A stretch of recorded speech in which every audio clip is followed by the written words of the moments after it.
A seleção brasileira conseguiu ser eliminada na Copa do Mundo nas oitavas de final e da maneira mais patética possível, mais vergonhosa, inacreditável, né, o que aconteceu na eliminação para a Noruega, como foi, porque, cara, ser eliminado assim num jogo que o Brasil domina, cria um monte de perde gol, tem mais posse de bola, uma postura agressiva, o goleiro do adversário fez uma partida milagrosa, um pouco parecido com o que foi o segundo tempo contra a Bélgica. Do pé ficou pra caramba. Ia ser revoltante, mas acontece do jogo. Tem vezes que acontece isso mesmo, de você dominar, criar bastante, não conseguir fazer o gol e o adversário vai lá e encontra isso. Todo torcedor aqui tipo, brasileiro já teve um jogo na história em que o seu time ganhou dessa forma. Eu, como corintiano, tenho vários. Acontece, pode acontecer do jogo. Agora, ser eliminado dessa forma que foi, isso não é do jogo, não. Isso aí é uma sacanagem, uma vergonha, um vexame sem tamanho. O Brasil, sexta Copa seguida que não ganha, 28 anos, o maior jejum da história, depois que ganhou a primeira taça em 58 e superando os 24 anos entre 70 e 94. Sexta Copa seguida, ex em eliminações para europeus. O Brasil não vence uma seleção europeia em mata-mata de Copa desde o título em 2002, aquela que passou só por europeus durante toda a campanha. Cara, isso você percebe o nível das seleções europeias está só caindo. Porque 2006 é a França de Zidane, 2010 é a Holanda, né, que apesar de não ser uma campeã mundial, mas é uma seleção de muita história nas Copas, muito respeitada, tinha um ótimo time, bons jogadores, né? 2014 aquela vergonha para a Alemanha, mas porra, a Alemanha, e depois ainda perde para a Holanda. Aí começa o calvário. 2018 perde para a Bélgica. Uma Bélgica que tinha na Copa um terceiro lugar nos anos 80, mas era uma seleção muito forte, tinha muitos jogadores ali de elite de futebol mundial, de grandes clubes, grandes jogadores, né? Pô, Courtois, Compagnie, De Bruyne, Hazard, Lukaku. Metade do time eram jogadores que eram, naquele momento, alguns dos melhores do mundo em suas posições. Beleza, foi traumatizante, mas, cara, do jogo, assim, perder para aquela Bélgica, né? Não trauma, mas tudo bem que teve, segundo teve pênalti não marcado, teve gol perdido, Courtois fazendo milagre, mas o Brasil lutou, o Brasil tentou, né? Você viu que o time se esforçou para tentar virar. Com 2022 foi contra a Croácia, uma eliminação já bem mais doída. O jogo foi prorrogação, o Brasil faz 1-0, toma o empate, perde nos pênaltis. Mas não foi uma seleção tão passiva, né? Sofreu no começo, mas depois, principalmente de prorrogação, o Brasil cria, o Livakovic faz um grande jogo. Mas cair para a Croácia já foi bastante doloroso. Tudo bem que a Croácia era atual vice-campeã do mundo, merecia respeito. Era uma seleção que tinha tido um terceiro lugar em 98, uma seleção competitiva, mas já era inferior à geração de 2018. Tanto que a Argentina na semifinal passou por eles com muita facilidade. Já foi difícil de engolir, a gente falou, pô, acho que a Croácia é o teto, né? Acho que não tem como ser pior. E na verdade tem sim, porque agora o Brasil conseguiu ser eliminado para a Noruega, a poderosíssima Noruega. Não é a primeira nem segunda seleção mais vitoriosa e maior da história da Escandinávia. Não tem mais história que Suécia nem que Dinamarca. Nunca fez nada em Copa do Mundo, nunca fez nada demais em Euro e o Brasil conseguiu cair para eles. É a maior vitória da história do futebol norueguês, tanto de clubes quanto de seleções, sem sombra de dúvidas. Parabéns para todos os envolvidos. Cara, antes de falar um pouco do jogo, falar individualmente, né? Destilar o ódio, o ressentimento, a raiva, porque essa a sensação contra a Bélgica foi tristeza, contra a Croácia também tristeza por penalidades. Então, as últimas eliminações dão aquela sensação de tristeza. Com 2014 foi vergonha. Mas, sabe, se terminar o jogo triste, assim, não acredito. Essa foi diferente. A minha sensação foi de ódio. Foi de raiva, foi de não acreditar, foi de querer xingar todo mundo. Ainda quero, provavelmente eu vou nesse vídeo. Mas assim, a sensação é diferente. Eu não fiquei triste após o final do jogo, eu fiquei com ódio, totalmente com ódio. E essa é a minha sensação até agora. E olha que já passou horas, isso aqui é meia-noite. Tentei relaxar um pouco, mas a sensação é de ódio. Agora que eu cheguei em casa, eu parei, eu olhei o México e a Inglaterra, eu vi os jogadores mexicanos lutando pra caramba pra tentar a virada, eu vi os jogadores ingleses deixando tudo de si em campo, aí o meu ódio aumentou ainda mais. Ontem eu vi sábado os jogadores do Paraguai dando tudo de si, fazendo a França suar sangue, quase que literalmente, é, fazendo um jogo de Libertadores, usando todas as armas possíveis, mas dando 100% de si para tentar eliminar a França.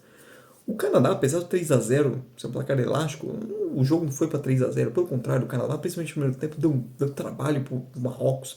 Também lutou até onde deu. E o Brasil cai dessa forma. Estamos na metade das oitavas de finais, no momento que eu estou gravando esse vídeo, nos jogos de segunda e terça, e o Brasil foi a única seleção que foi eliminada sem lutar, sem dar o seu melhor. Foi eliminada de maneira mais patética entre todas essas até aqui. Se contar os 16 avos também, só não é mais patético que a maneira que o Senegal perdeu, porque o que o Senegal fez é um negócio vergonhoso. Mais que pelo Brasil, mas o Brasil conseguiu ser eliminado da maneira mais patética possível. O Alisson, curioso, né, cara? Ele faz o melhor jogo dele justamente quando perde. Assim, eu acho que tem algumas críticas em fazer grandes defesas, grandes atuações pela seleção. É um momento que eu também critico isso. Eu acho que hoje não é o caso, porque sinceramente só não tomou gol antes, né, por causa deles, intervenções dele. Seja sonhando como livro, fez algumas boas defesas. Eu acho que nos gols era o famoso se defende Deus, mas não defende, né, a vida. Só um comentário, né? A gente teve a finalização do Sano contra o Japão e a finalização do Haaland hoje. Dois casos que o cara chuta, a bola vai na bochecha da rede, do lado contrário. Isso pro goleiro é uma defesa praticamente impossível. Ou se faz é aquelas defesas históricas. Porque, cara, a gente é ensinado, a gente escuta a vida inteira que se chuta na bochecha da rede é gol. E uma vez isso acontecer, pode acontecer do jogo, agora acontecer em 2 jogos seguidos, do adversário conseguir pegar a bola e dar um chute certeiro, indefensável na bochecha da rede, aí já não é normal, né?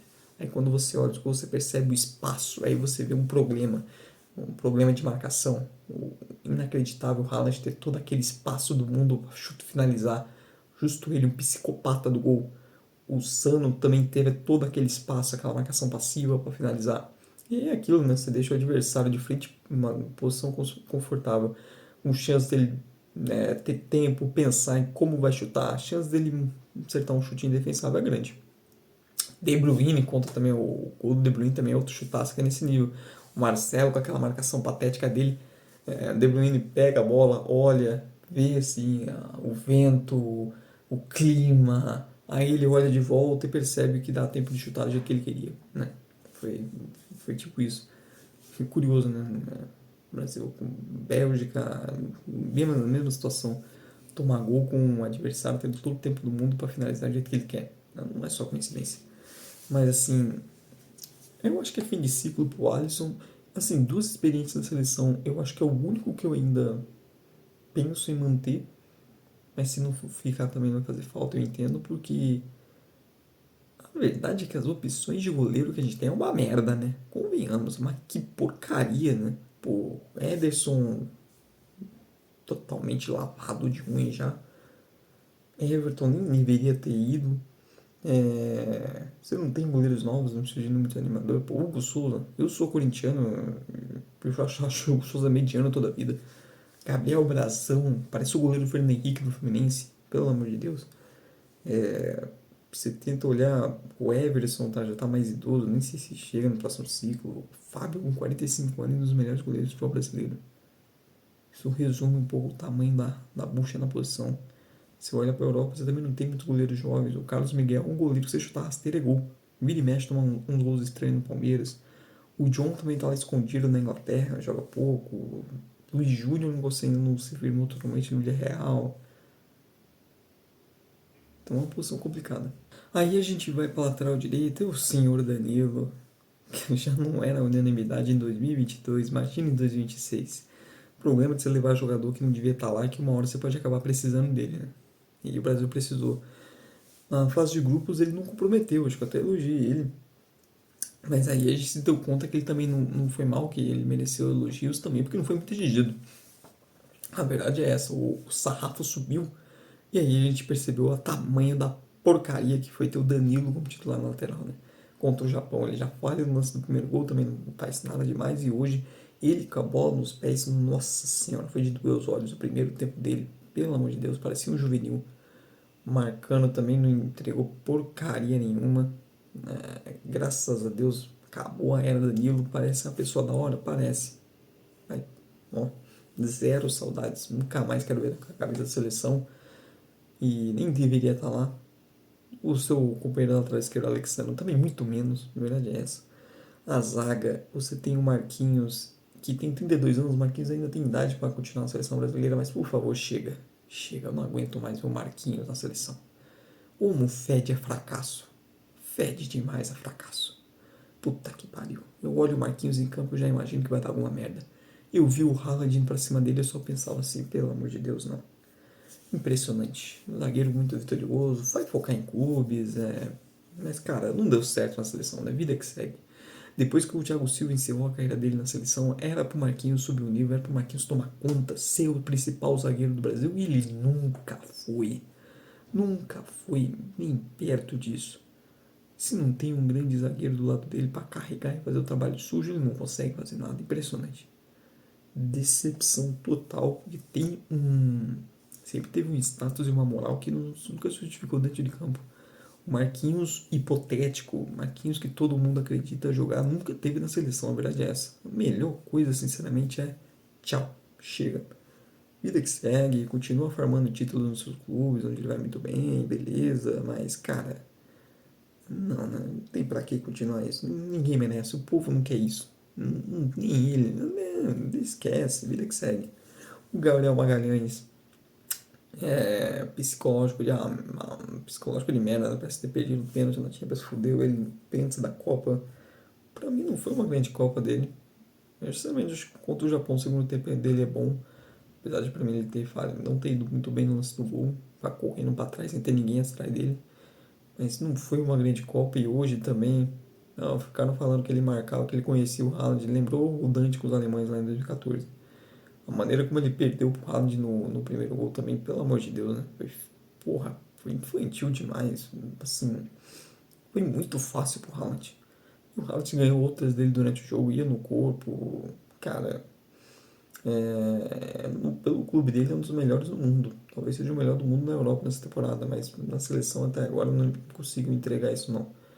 Não é um cara que sai da Copa maior. Vai continuar, tem que continuar e eu espero que cresça, porque ele tem que se assumir essa responsabilidade na zaga, mas assim, não é alguém que merece com elogios esse Mundial não, diferente do Douglas Santos, porque sinceramente foi um bom operário. Não vai produzir muito no ataque, mas a defesa foi uma Copa muito segura. Dos 26, talvez mereça ser mais poupado de críticas. O Douglas Santos foi muito mais merece ser poupado de críticas, porque tava lá, apareceu a oportunidade no colo dele e ele foi o correto, foi honesto. Defensivamente não comprometeu em nenhum momento. Ofensivamente ele realmente não vai oferecer muita coisa mesmo, mas assim, foi um bom operário. Se continuar mais algum tempo na seleção não é injusto. É, vamos ver se novos nomes vêm, mas assim, lateral é uma posição problemática, mas ele não comprometeu, diferente do Danilo na direita. A gente chega no meio campo, o Casemiro, graças a Deus, vai se despedir da seleção brasileira, vai pro Inter Miami, vai lá brincar com o Messi, com o Mickey, com o Papeta, com o cacete. Graças a Deus acabou, pelo amor de Deus.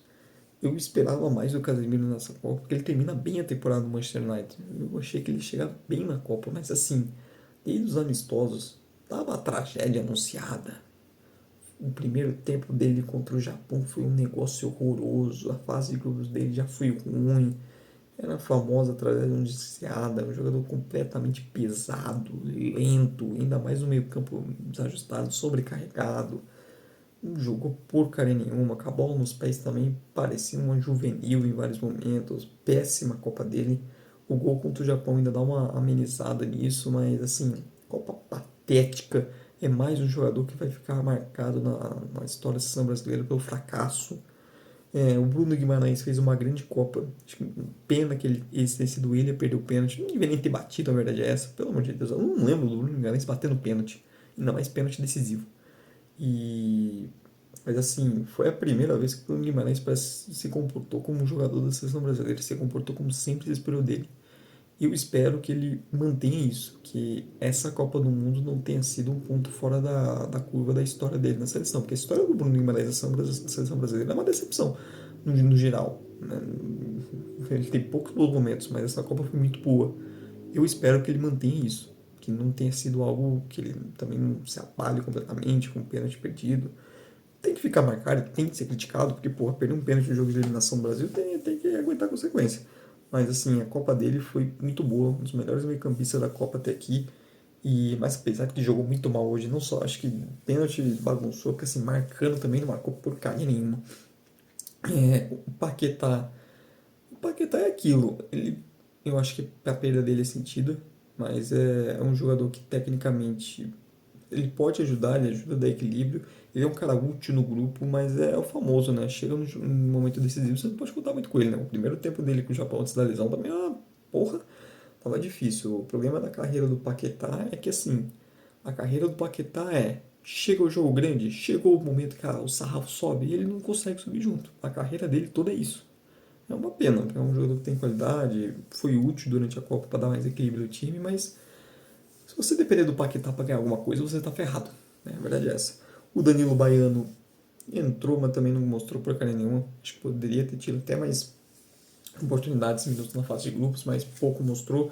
Mas é um jogador que pode seguir. O Fabinho não deveria estar aí, mas até que calou minha boca nesse sentido. Pra mim não foi mal nos minutos que teve. Tudo bem que a única coisa que ele sabe fazer é dar porrada, mas já é melhor que o Casemiro, que não bate ninguém. O Ederson, todo tadinho, pelo amor de Deus, né? Não tinha nem sido convocado, aí aparece convocado, aí de repente entra num jogo eliminatório, né? Então, assim, entra mais na culpa do Ancelotti. Ele entrou ali perdido, fazendo uma função, ainda mais um momento que o Brasil tomou logo depois que ele entra, o Brasil precisando atacar, ele meio totalmente sem função, sem ter o que fazer dentro de campo. Então, era mais um sintoma da seleção completamente bagunçada, né? Um jogador que pode crescer dando esse salto no Manchester United, mas assim, hoje era a pessoa errada na hora errada, resumidamente isso. O Martinelli, eu acho que a última visão dele deixa uma imagem melhor do que ele tinha antes da Copa, que eu tinha dele. E pra mim não era nem pra estar na Copa, não era nem pra ter ganhado tantos minutos, mas no final ele faz o gol da classificação contra o Japão nos acréscimos. E hoje, sinceramente, pra mim ele não vai mal, pra mim ele faz um bom jogo até, um jogo acima do que eu esperava.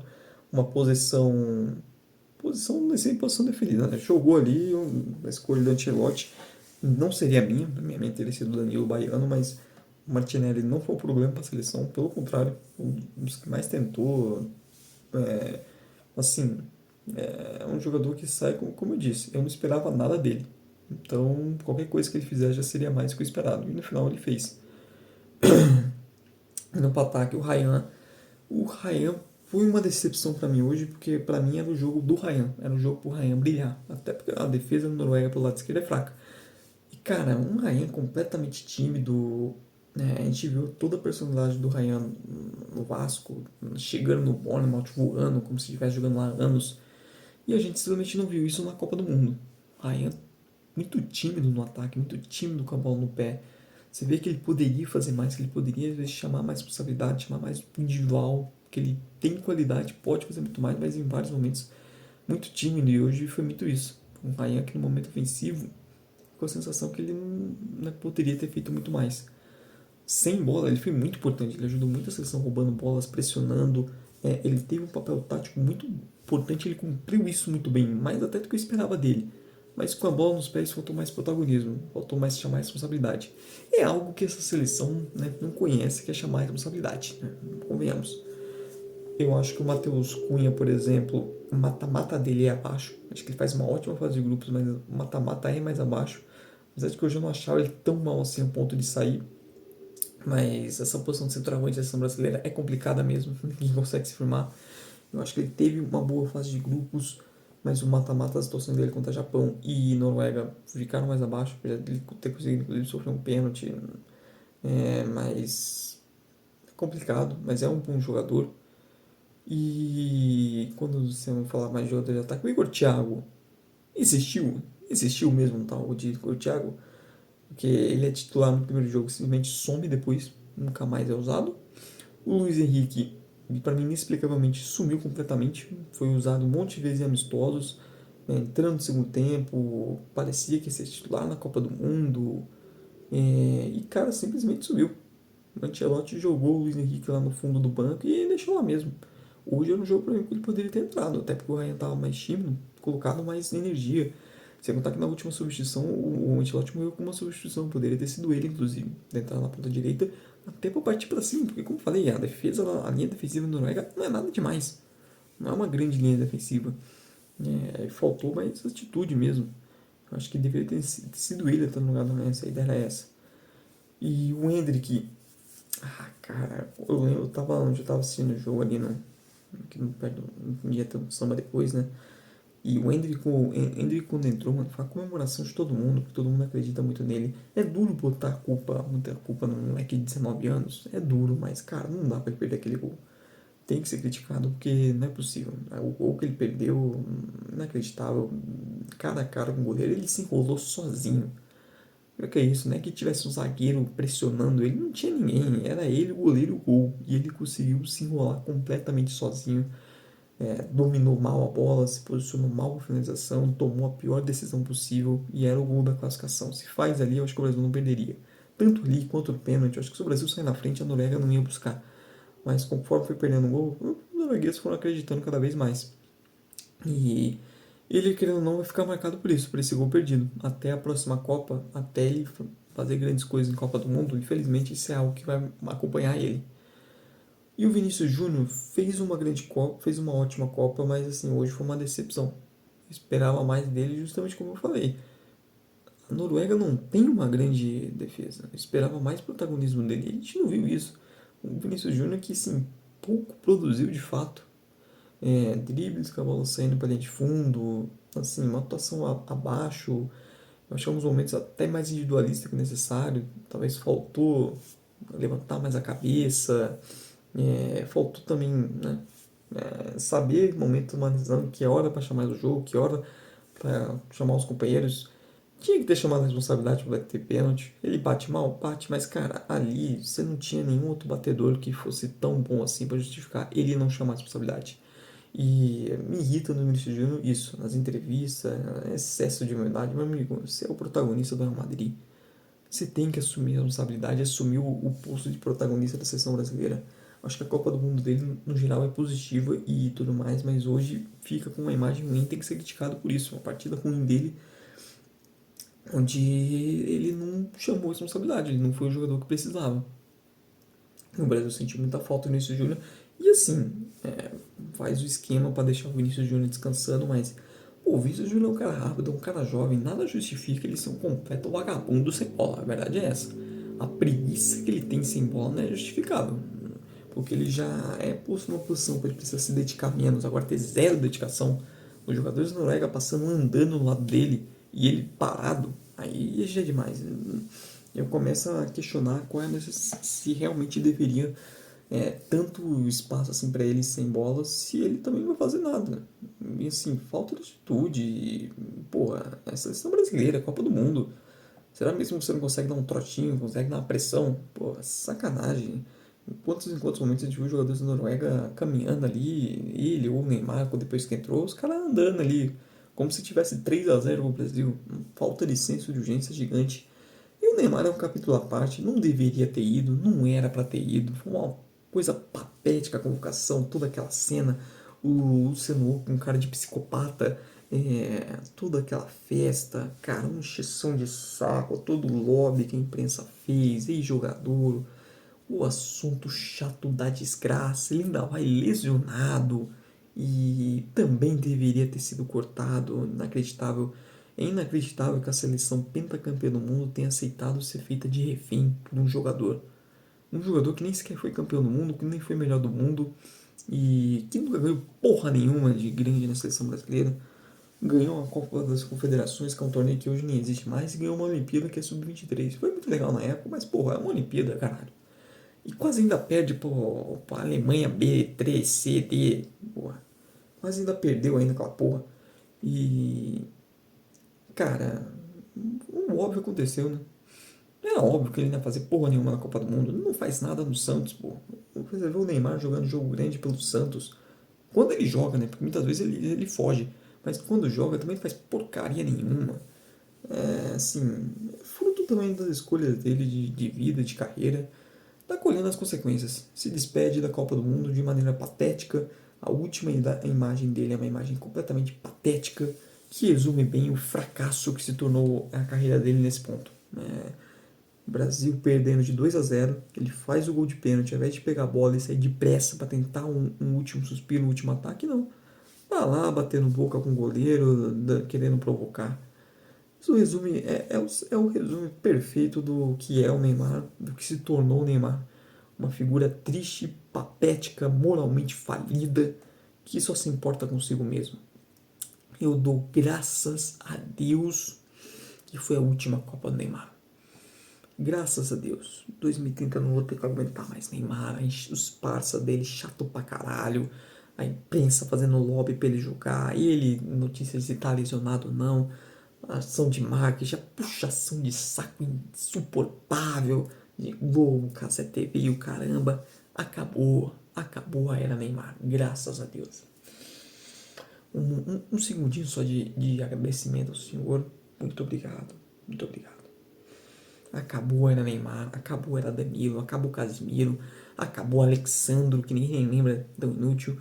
Vai acabar também a Marquinhos e Alisson, talvez, mas talvez acabe junto. Acabou toda essa turma, a geração fracasso finalmente vai se embora da seleção brasileira. Esses jogadores que apequenaram a seleção, que acostumaram a gente a ser uma seleção média em Copa do Mundo. O Brasil hoje tem resultados que a Colômbia teria, que a Bélgica tem, os Estados Unidos capaz de ir mais longe nessa Copa que a gente. A gente virou uma seleção comum na Copa do Mundo e essa geração tem muita culpa nisso também. Coisa patética. Graças a Deus acabou. Graças a Deus, muito obrigado, Senhor. A gente está livre. Neymar, Casimiro e companhia limitada. Graças a Deus. Eu não aguentava mais. Você olha pro campo, você sabe que eles vão fracassar. E aquela cara de otário. Só não é mal que uma cara de otário de quem ainda acreditava neles. Mas que coisa patética. O fim de carreira do Neymar é realmente tá colhendo tudo que plantou. É merecido. É merecido que ele tenha um fim de carreira totalmente melancólico e patético assim. Merecido. Ele plantou isso, então tá colhendo o que plantou. Com as decisões tanto de carreira quanto de vida. Tá merecido. É o que merece mesmo. Merece mais ainda. Todos eles merecem ser humilhados, a verdade é essa. E o Carlo Ancelotti, cara, vai ganhar o que ele ganha. Pra no final não ter peito pra encerrar ciclos. Pra convocar uma seleção, jogador cheio de jogadores que não deviam estar lá. Pra levar o Neymar, pra não bancar o Neymar, pra ainda botar ele dentro de campo, pra estragar o time, pra tomar tantas decisões criticáveis. Você não precisa pagar um salário desse pra isso. Isso você poderia ter com o Dorival, com o Fernando Diniz. Eles poderiam muito bem, eles mesmos têm total capacidade de fazer uma merda na seleção na Copa do Mundo. Né? O que o Ancelotti fez tão diferente que o técnico brasileiro hoje não conseguiria fazer de mal? Mas porra nenhuma. Decisões erradas, eu acho que com um erro, acabou sendo um erro renovar com ele antes da Copa, porque o trabalho dele na Copa foi uma merda. A verdade foi essa. O ciclo do Brasil foi uma merda, o trabalho dele também foi um lixo, a verdade é essa. Não tem nada pra elogiar, não. Não tem mais nada pra elogiar. A maneira como ele abordou esse jogo foi vergonhosa. Uma coisa patética, o Brasil ter só 30 e poucos por cento de passe de bola contra a porra da Noruega. É a Noruega, meu parceiro. E tudo bem você ter cuidados especiais com Haaland, ameaça em profundidade, mas puta que pariu, é a Noruega, meu querido. É a Noruega. Não é a França. Se o Brasil enfrenta a França e tem 30 e poucos por cento de posse de bola, eu entenderia. Até a Inglaterra, não possível de quartos finais, eu entenderia. Mas a Noruega, é sacanagem. E assim, se você vai fazer um jogo mais reativo, de mais transição, você precisa de um negócio que é agressividade sem bola, que é você roubar a bola, né, passar em velocidade. E como você vai roubar a bola, está todo mundo olhando. Uma coisa positiva que a seleção do Ancelotti avisa é justamente a marcação-pressão, subir, marcar alto, sufocar o adversário. Cadê? Chegou na hora do vamos ver, subiu, desapareceu. Marcaram pressão em um momento, não subiram. Isso que a Noruega tem uma linha de defesa que é fraca para defender, que não é tão boa assim para sair jogando. Zagueiros que se pressionar entregam. E em nenhum momento foram pressionados. Tranquilidade. Não foi uma seleção agressiva para marcar dentro do próprio campo, para forçar eu para recuperar a bola e sair em contra-ataque. Então pra quê? Pra que essa postura tão reativa? Pra que se preocupar tanto em não ter a bola se você também não marca pressão? se você também não diminui espaços. Pelo contrário, o Sunnyberg caminhando tranquilo, sem ninguém incomodar ele. O Odegaard tocando a bola o tempo todo, tranquilidade, ninguém diminuindo. Bruno Guimarães -1 na marcação, Casemiro pesado, perdido, Vinícius Júnior andando em campo como se nada tivesse acontecendo. Aí entra o Neymar e piora ainda mais. E as opções dele durante o jogo foram pior ainda. A verdade é que, apesar das críticas sobre a postura, o Brasil ainda era melhor no jogo, levava mais perigo, estava num ótimo momento. Ele coloca o Endrick, ele passa a ter uma ameaça nas costas da defesa, a Noruega começa a subir mais a marcação depois da entrada do Endrick, tem a grande chance, era o momento do Brasil ali. A Noruega tinha posse, mas quem estava sendo agressivo e criando era o Brasil. Aí ele coloca o Neymar e destrói o time. Destrói o time, na verdade é essa. Ele coloca o Endrick, dá uns minutos depois ele coloca o Neymar, ele destrói a própria mudança anterior que ele fez. Porque ele coloca o Neymar e o Danilo Baiano. Você fica com um meio campo com o Casemiro, Danilo e Bruno Guimarães. E eles tendo que marcar por 15, porque o Vinícius Júnior não volta, uma preguiça lazarenta, mas também não está marcando pela esquerda, e você tira ele do centro. O Endrick foi deslocado para a direita, totalmente torto, não participou do jogo, também não sabia como marcar, porque ele não tem esse costume de ter que marcar, tá perdido ali sem bola. E o Neymar ficou ali na frente, ali isolado, e é isso, ficou andando, os jogadores da Noruega andando também no lado dele, sem fazer nada, assim, foda-se, sem velocidade, com a bola nos pés também produziu porra nenhuma. E é isso. O Brasil ficou com o meio campo totalmente aberto, desprotegido. A Noruega percebeu isso e começou a ir para cima. O futebol de hoje passa muito pelo meio campo. Se você abrir mão completamente do seu meio campo, você abre mão do jogo. E o Brasil, com as mudanças do Ancelotti, ele abriu mão completamente do meio campo. E aí a Noruega começou a deitar e rolar. Não teve forças para reagir porque não tinha peças para isso. O coitado do Ederson entrou ali de gaiato. Então, no final do jogo, o Brasil sem inspiração nenhuma, ganhou um pênalti de graça ainda, que era para ter sido eliminado tomando 2 ou 3. E os jogadores têm que ser todos criticados, merecem, não tem que ficar passando pano para ninguém, não. Se você quiser passar pano para alguém, passa pro coitado do Douglas Santos, que não foi um operário ali. Mas assim, jogadores experientes que não chamam responsabilidade, estrelas com medo, é uma seleção que tem medo da responsabilidade, que ficaram pedindo, implorando, fazendo lobby pro Neymar. E o Neymar não tinha condição nenhuma. Porque com o Neymar ali a bucha vai para as costas dele, né? Para eles se esconderem atrás do Neymar, a verdade é essa.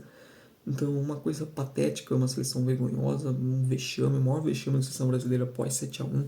Tô há 30 minutos falando mal disso e de maneira merecidíssima, que é isso que eles merecem ser xingados, serem humilhados, serem ofendidos de todas as maneiras.